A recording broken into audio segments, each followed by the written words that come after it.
নমস্কার বন্ধুরা, পৃথাকুন্তির পাকশালায় সবাইকে স্বাগত। আশা করি সবাই ভালো আছেন। চলে এলাম আরও একটি নতুন রেসিপি নিয়ে। আজকে আমি করলাম জিরে ধনে গুঁড়ো ছাড়াই ডিমের কারি। তাহলে চলুন দেরি না করে দেখিয়ে দিই রান্নাটি আমি কি করে করলাম। তাহলে চলুন শুরু করি। এখানে আছে 4টে হাঁসের ডিম সেদ্ধ করা আর 2টো মাঝারি সাইজের আলু 4 টুকরো করে কেটে নিয়েছি। এরকম বড় সাইজ করে আমি কেটে নিয়েছি। এবারে ডিমগুলো মাঝখান দিয়ে একটু করে চিড়ে নিচ্ছি।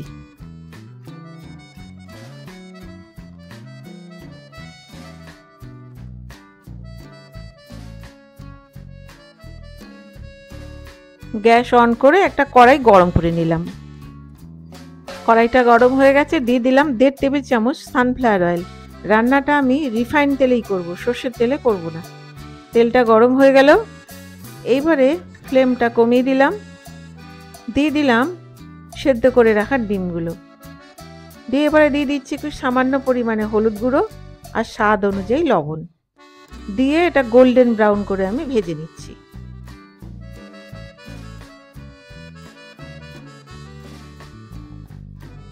ডিমগুলো ভাজা হয়ে গেছে, এইবার একটা বাটির মধ্যে তুলে নিলাম। এইবারে ফ্লেমটা কমিয়ে দিয়ে আরও 1 টেবিল চামচ তেল আমি দিয়ে দিলাম। এবারে দিয়ে দিচ্ছি কেটে রাখা আলুগুলো, দিয়ে এটা গোল্ডেন ব্রাউন করে ভেজে নেব।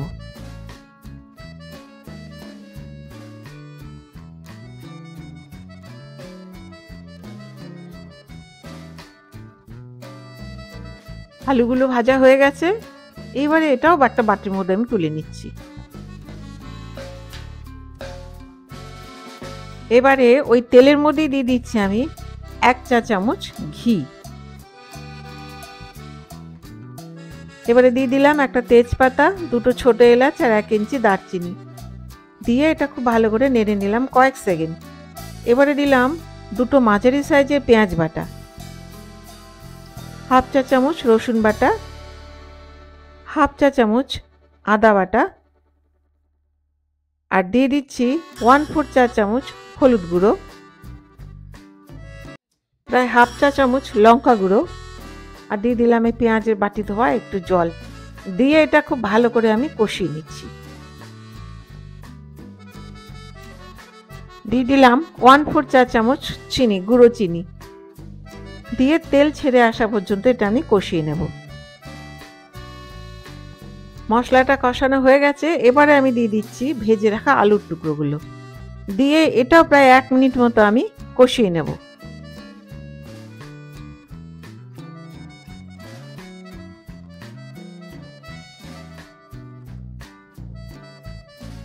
দিয়ে দিলাম আন্দাজ মতো জল, যে যেরকম গ্রেভি পছন্দ করবে দেবে। আমি দিলাম 2 গ্লাস জল।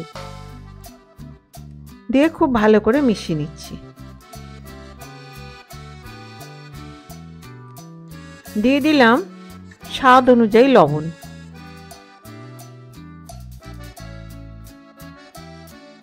একটু নেড়ে নিলাম, মিশিয়ে নিচ্ছি।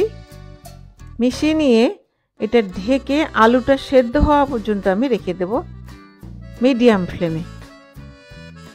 প্রায় 4 মিনিট হয়ে গেল, ঢাকনাটা খুললাম। দেখে নিচ্ছি আলুটা সেদ্ধ হলো কি হলো না। আলুটা একদম সেদ্ধ হয়ে গেছে। এইবারে দিয়ে দিলাম ভেজে রাখা ডিমগুলো। ডিমগুলো দিয়ে আরও 2 থেকে 3 মিনিট আমি এটা ফুটিয়ে নেব।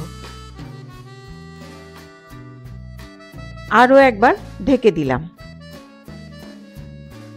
প্রায় 3 মিনিট মতো হয়ে গেল। এবারে ঢাকনাটা আমি খুলছি।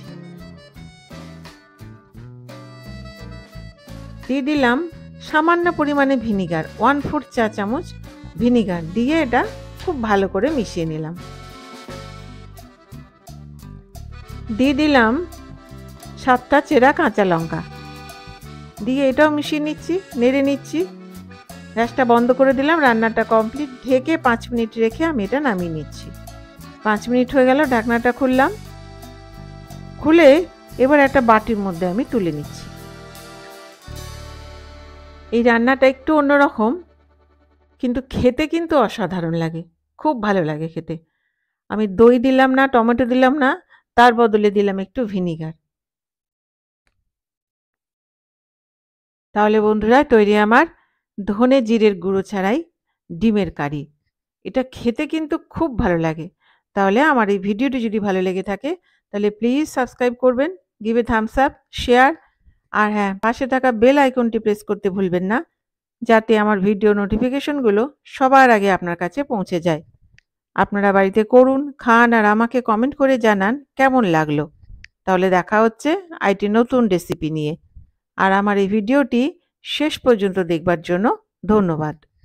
ভালো থাকবেন, সুস্থ থাকবেন।